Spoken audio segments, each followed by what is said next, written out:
Bom dia a todos, bom dia Thaís, bom dia Érica, nossa presidente da Sociedade Sergipana de Cardiologia, a presidente mais jovem do Brasil, né, que comigo ajuda a enfrentar o grande desafio de gerir a Sociedade Brasileira de Cardiologia em um ano tão complexo, o ano de 2020, né, com essa grave crise no sistema de saúde mundial, o enfrentamento a uma séria crise da pandemia da Covid-19, que tem ceifado tantas vidas, inclusive aqui no Brasil. Nós, os cardiologistas, já estamos acostumados a enfrentar uma avalanche de óbitos todos os anos, né?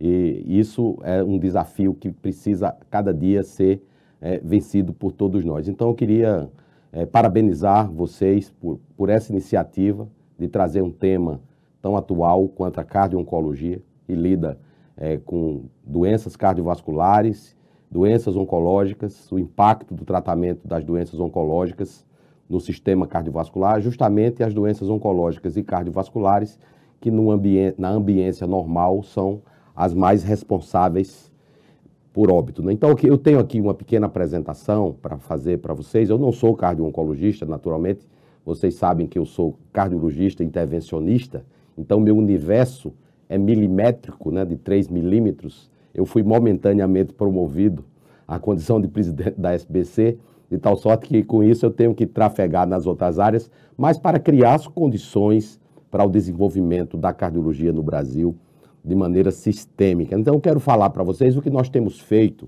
em relação à cardio-oncologia. Então, eu não tenho conflito de interesse relacionado com essa apresentação e nem com nenhuma apresentação, porque ao assumir a presidência da SBC, eu assumi um compromisso público de não ter nenhum vínculo com a indústria farmacêutica, justamente para me dar a isenção necessária para falar em nome da cardiologia brasileira. Esse é o desafio que nós enfrentamos, mais de 18 milhões de óbitos todos os anos, uma doença que tem uma prevalência elevada, mais de 500 milhões de indivíduos com doenças cardiovasculares. A Sociedade Brasileira de Cardiologia, ela sempre esteve preocupada com essa temática. Vejam, senhores, em 1944, eu trouxe aqui do livro de atas da Sociedade, o estudo do Dr. Antônio Araújo Vilela, que ele estava muito preocupado com o reumatismo e as cardiopatias. Nós sabemos que isso hoje não é mais a preocupação principal, né? Embora a doença reumática ainda não tenha sido erradicada e nós tenhamos ainda dentro das nossas preocupações as doenças reumáticas. O doutor Dante Pazanese, olha aqui, ó, uma ata feita pelo próprio doutor Dante, Thaís, onde ele falava sobre o tabagismo e a angina do peito, justamente a doença isquêmica do coração, que é a principal causa de óbito. Doenças cardiovasculares respondem por 31,2% dos óbitos no Brasil, sendo a cardiopatia isquêmica e as doenças cerebrovasculares as principais causas de óbito, né? De 1990 a 2017, nós temos as doenças cardíacas, as neoplasias, as doenças respiratórias, não é? Como principais causas de óbito, né, no Brasil. Veja que doenças oncológicas, já naquela época, representava a segunda causa de óbito, né? O AVC, olha lá, doenças cardiovasculares do Brasil, de 90 a 2017, nós tivemos uma redução na taxa de mortalidade.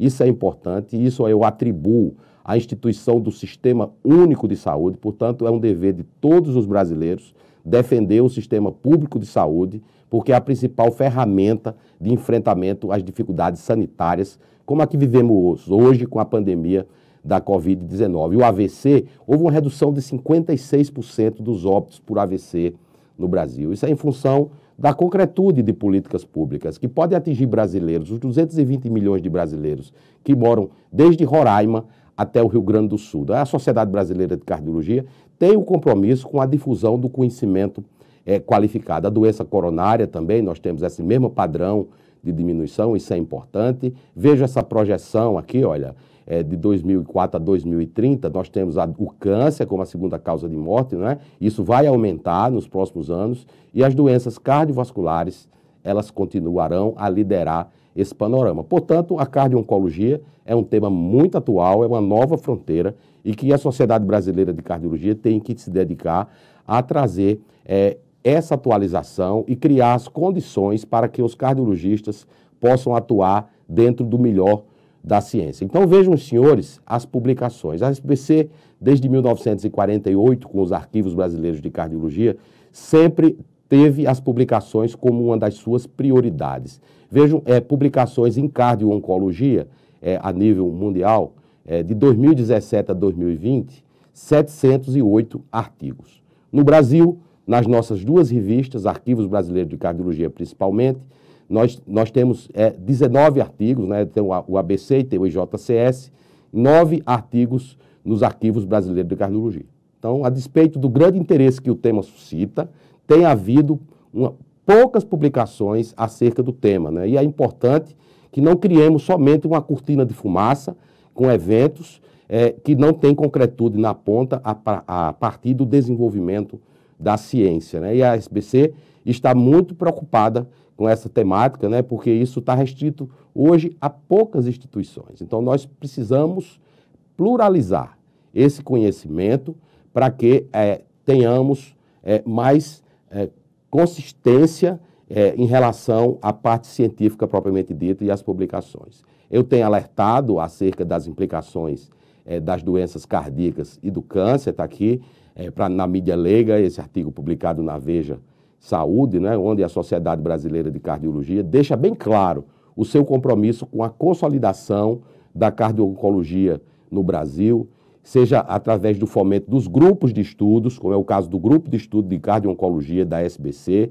no qual há 600 colegas envolvidos, seja através do estímulo às publicações científicas ou através das nossas diretrizes que servem para balizar a prática clínica no Brasil. As parcerias internacionais são fundamentais para que nós tenhamos um intercâmbio com as sociedades mais avançadas, a exemplo do American College. Todos vocês sabem que nós fizemos um simpósio internacional de cardio-oncologia e nós tivemos mais de 2.577 inscritos, né? Mais de 3.600 acessos à nossa plataforma durante o evento, e o evento foi fortemente divulgado pelo American College of Cardiology, justamente em sintonia com a nossa política de internacionalizar a Sociedade Brasileira de Cardiologia, né? Então, essa é uma ação que a Sociedade Brasileira de Cardiologia vai manter, não só com o American College, mas também com as outras sociedades internacionais, a exemplo da Sociedade Europeia de Cardiologia, com a World Heart Federation, de tal maneira a que haja uma pluralização e uma oportunidade para que todos os cardiologistas do Brasil possam se interar sobre esse tema. Está aqui a Diretriz Brasileira de Cardio-Oncologia, que foi recentemente publicada. Essa diretriz ela já tem mais de 1.600 acessos na página dos Arquivos Brasileiros de Cardiologia, e elas são muito úteis para balizar, por exemplo, políticas públicas. Nós sabemos que o Sistema Único de Saúde, que abrange 75% da população brasileira, ele dispõe de políticas públicas relacionadas à cardiologia e relacionadas à oncologia, né? Por exemplo, na área da oncologia, nós temos disponível a quimioterapia, nós temos disponível, por exemplo, o trastuzumab pelo Sistema Público de Saúde, e nós temos hospitais oncológicos em quase todas as unidades da federação, e há pouca informação acerca do impacto dos tratamentos oncológicos nas doenças cardiovasculares. Essas diretrizes, elas podem nortear a elaboração de protocolos clínicos e de diretrizes terapêuticas pelo Ministério da Saúde, que certamente serão muito úteis para o enfrentamento desse problema. Quem não viu a diretriz ainda, não está dentro desses 1.600 que acessaram, eu convido que acesse. Lá abordamos os aspectos relacionados com a cardiotoxicidade, a questão da imagem cardiovascular. É muito importante, nós sabemos a importância do ecocardiograma, do ecostrain. Eu, pessoalmente, trabalhei junto à Associação Médica Brasileira para que o strain fosse incluído na CBHPM. Isso está ainda em análise no âmbito da saúde suplementar, embora não tenha sido apontado para inclusão no rol agora a partir do ano de 2021. Mas é uma ação que nós temos em mente. Mas fundamental é a formação do médico que lida com cardio-oncologia. Nós sabemos que a cardio-oncologia ainda não constitui uma área de atuação da cardiologia, nem tampouco da oncologia. A cardio-oncologia também não faz parte do treinamento regular da residência médica. Portanto, os colegas que buscam expertise nessa área, sobretudo jovens colegas, ou eles se aventuram em pós-graduações lato sensu, que muitas vezes não têm a qualidade requerida, ou eles fazem estágios de complementação especializada nas instituições, que são poucas no Brasil, que oferecem esse tipo de treinamento. Então, é função da Sociedade Brasileira de Cardiologia atuar junto à Comissão Nacional de Residência Médica, para que exista a opção do treinamento em cardio-oncologia de forma regulamentada, de tal sorte que o residente ele possa fazer esse treinamento de 1 ano com bolsa, né, sem precisar de ter que fazer um investimento pessoal alto com esse tipo de ação. Nós já temos experiência nesse assunto. E quando eu venho aqui dizer para vocês que estou trabalhando para que isso aconteça, o que eu garanto é que nós vamos nos empenhar bastante, como foi o caso do cardiointensivismo. O cardiointensivismo também não estava contemplado dentro das possibilidades do cardiologista fazer um treinamento regular no âmbito da residência médica. Vejam, senhores, em 2018 eu apresentei à Comissão Nacional de Residência Médica a possibilidade do ano adicional em cardiointensivismo. As coisas demoram, nós não podemos desistir, nós temos que ser perseverantes. Vejam, em 2020 assinamos com a Associação Médica, a Associação de Medicina Intensiva Brasileira, a AMIB, nossa parceira, um protocolo para a criação de uma área de atuação em cardiointensivismo, junto com a doutora Suzana Lobo, né? Então, a matriz de competência, o objetivo é capacitar os profissionais para lidar na área da cardio-oncologia. Aqui tem uma série de requisitos que eu não vou ler para os senhores. E nós vamos apresentar no próximo dia 10 de dezembro, na reunião da Comissão Nacional de Residência Médica. Thaís, eu trago aqui em primeira mão essa notícia aqui para os que assistem esse extraordinário simpósio, né? E muito provavelmente vamos lograr êxito, porque há muita legitimidade nesse pleito, né? Então, a despeito de todas as ações que nós temos feito durante o ano de 2020, que não foram poucas, desde o dia 14 de dezembro, quando nós iniciamos o primeiro webinar, até hoje, que está agora às 10 horas, há um webinar da Sociedade Brasileira de Cardiologia, são 84 webinários, com mais de 60 mil acessos individuais aos programas de educação médica continuada da Sociedade Brasileira de Cardiologia. O nosso congresso teve mais de 18 mil inscritos, ou seja, durante o ano de 2020, quase um Maracanã inteiro de gente assistiu os eventos da Sociedade Brasileira de Cardiologia. Isso é a concretização do sonho dos nossos fundadores, liderados pelo Dr. Dante Pazanese, né, que tinha como exemplo o Dr. Carlos Chagas, o primeiro cientista translacional do Brasil, né, um homem que escutou a voz das Berenices. Há muitas Berenices pedindo a nossa ajuda, né? Nós não podemos deixar de ouvir a voz das ovelhas, né? Tem até um filme, né? Silêncio dos Inocentes, né? Silence of the Lambs. Então, enquanto houver uma ovelha pedindo a ajuda de um cardiologista brasileiro, ele tem que estar atento, né? Eu finalizo aqui com esse editorial que publicamos nos Arquivos Brasileiros de Cardiologia, pintando a história da cardiologia do Brasil, né? A medicina e a arte é uma forma de humanizar a nossa missão.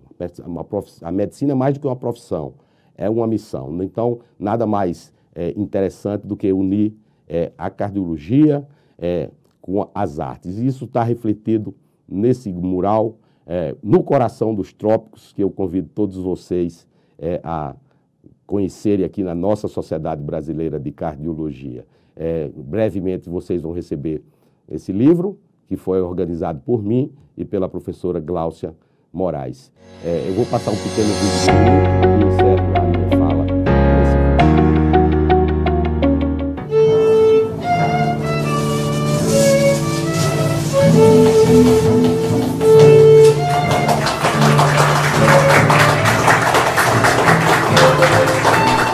Sociedade Brasileira de Cardiologia é um orgulho da medicina brasileira. Então aqui estão representados uma miríade de médicos de grande importância para a nossa cardiologia.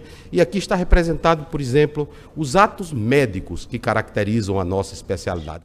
Muito bonito o painel, emocionante. E uma iniciativa como essa honra a cardiologia brasileira. Muita justiça foi feita aqui neste painel.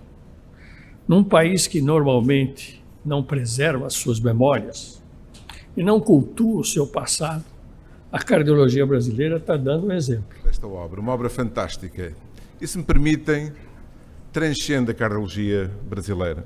Eu penso que isto é um tributo à cardiologia mundial.